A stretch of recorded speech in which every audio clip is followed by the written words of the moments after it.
बहुत समय पहले की बात है। एक छोटे से गांव में अर्जुन नाम का एक सीधा सादा, मेहनती और ईमानदार लड़का रहता था। उसके माता पिता बचपन में ही चल बसे थे और उसने अपने जीवन की हर कठिनाई को ईमानदारी और मेहनत के बल पर पार किया। वह दूसरों की मदद करने में हमेशा आगे रहता था। गांव में ठाकुर साहब नाम के एक अमीर जमींदार भी रहते थे। वे बहुत कठोर और घमंडी स्वभाव के थे, लेकिन न्यायप्रिय थे। उनका विश्वास था कि इस संसार में हर आदमी स्वार्थी होता है।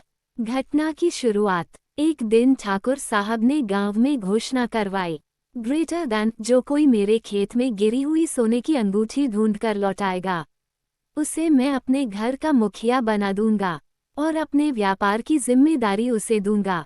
ये बात सुनकर गांव के कई लोग उस खेत में खोजने चले गए, लेकिन सबका मकसद सिर्फ अंगूठी पाना और इनाम हड़पना था। किसी को अंगूठी नहीं मिली। एक दिन अर्जुन अपने काम के बाद खेत के रास्ते से गुजर रहा था कि अचानक उसकी नज़र जमीन में कुछ चमकते हुए पदार्थ पर पड़ी। उसने उसे उठाया तो देखा, वह एक कीमती सोने की अंगूठी थी।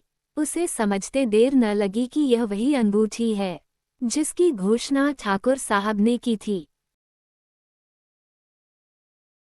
सच्चाई की परीक्षा। अर्जुन बिना देर किए ठाकुर साहब के घर गया और अंगूठी लौटाई। ठाकुर साहब ने अर्जुन को ऊपर से नीचे तक देखा और बोले, ग्रेटर देन तुम जानते हो कि यह अंगूठी कितनी कीमती है। तुम इसे रख भी सकते थे, तुम्हें किसी ने देखा नहीं था। अर्जुन ने मुस्कराकर जवाब दिया, ग्रेटर देन मालिक, मेरी आत्मा मुझे हर पल देखती है। अगर मैं धोखा देता तो शायद इस जीवन में चैन से न जी पाता। ये सुनकर ठाकुर साहब बहुत प्रभावित हुए, लेकिन वे अर्जुन की ईमानदारी को परखना चाहते थे। उन्होंने अपने नौकर रघु, जो स्वभाव से बहुत चालाक और लालची था, से कहा कि अर्जुन को एक कठिन परीक्षा में डाले। परीक्षा और साजिश। रघु ने अर्जुन को व्यापार का हिसाब रखने की जिम्मेदारी दी और जानबूझकर एक दिन हिसाब की तिजोरी से पैसे निकालकर उसमें कमी कर दी। फिर ठाकुर साहब के सामने अर्जुन पर चोरी का आरोप लगा दिया। ठाकुर साहब अर्जुन से बोले, ग्रेटर देन अगर तुमने चोरी नहीं की है तो साबित करो, वरना तुम्हें सजा मिलेगी। अर्जुन परेशान हुआ लेकिन हार नहीं मानी। उसने गांव के पुराने व्यापारी बाबूलाल जी से मिलकर पुराने रजिस्टर के रिकॉर्ड दिखाए और यह सिद्ध कर दिया कि पैसे उससे पहले ही गायब थे।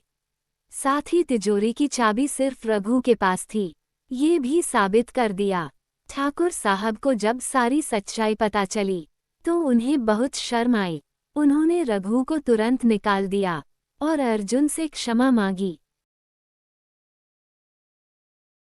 अंत और शिक्षा। ठाकुर साहब ने अर्जुन को अपना दाहिना हाथ बना लिया और गांव के व्यापार की पूरी जिम्मेदारी उसे सौंप दी। अर्जुन ने भी ईमानदारी और मेहनत से गांव का नाम रोशन किया। गांव के लोग अर्जुन को एक आदर्श के रूप में देखने लगे। योजक चिन्ह।